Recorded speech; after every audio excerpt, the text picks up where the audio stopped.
kompetisi pileg itu sangat berat. Karena data 2019 menunjukkan dari 20.392 kursi di seluruh Indonesia, terdapat 245.106 orang yang berkompetisi. Nah, kalau menurut saya, kompetisi pileg memang harus berat. Ada 3 alasannya. Apa itu? Mari kita bahas bersama.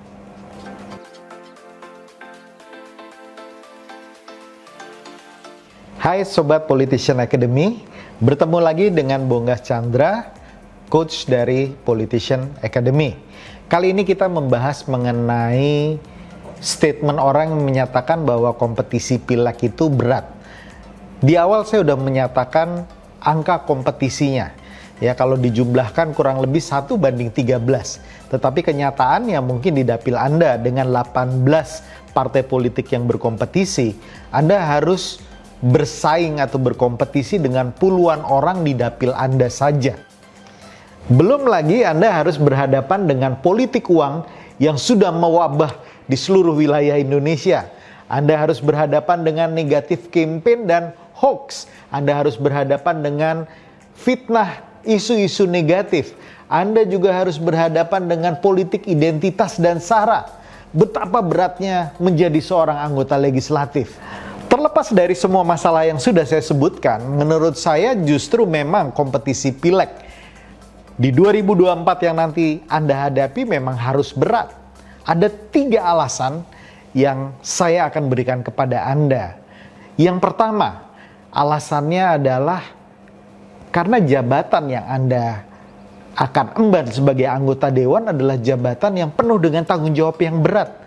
Bayangkan Anda harus menjadi penerus aspirasi penyambung lidah dari ribuan orang yang ada di dapil Anda. Itu artinya Anda harus amanah. Anda harus bisa menjadi saluran aspirasi dan menjadi harapan dan sekaligus solusi bagi konstituen Anda. Alasan kedua, karena anggota dewan adalah jabatan yang penting dan strategis dalam membentuk public policy atau kebijakan publik bagi hajat hidup orang banyak. Jadi Anda bayangkan kalau misalnya Anda berkarir sebagai seorang birokrat, berapa lama Anda harus menunggu supaya Anda bisa seimbang berhadapan dengan eksekutif atau kepala daerah di wilayah Anda. Kalau Anda menjadi anggota dewan, itu secara otomatis posisi Anda naik dan equal atau sama berdampingan dengan kepala daerah untuk membuat kebijakan-kebijakan publik atau perda yang tepat bagi wilayah Anda. Ini sebuah posisi yang sangat penting, membutuhkan tanggung jawab, kapabilitas dan kapasitas yang baik. Alasan yang ketiga, karena Anda memang butuh proses yang berat untuk memantaskan Anda menjadi anggota dewan.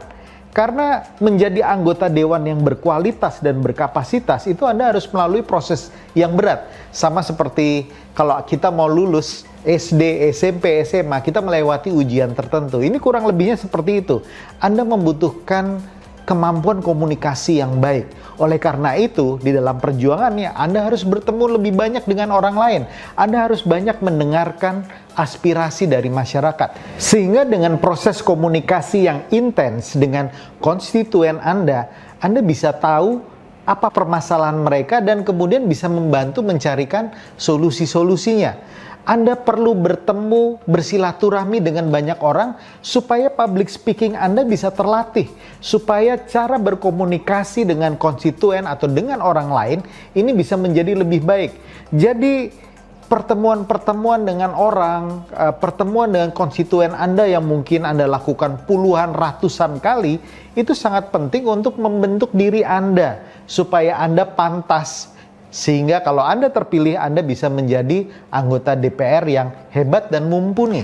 Oleh karena itu, untuk Anda caleg-caleg yang serius, jangan mengeluh.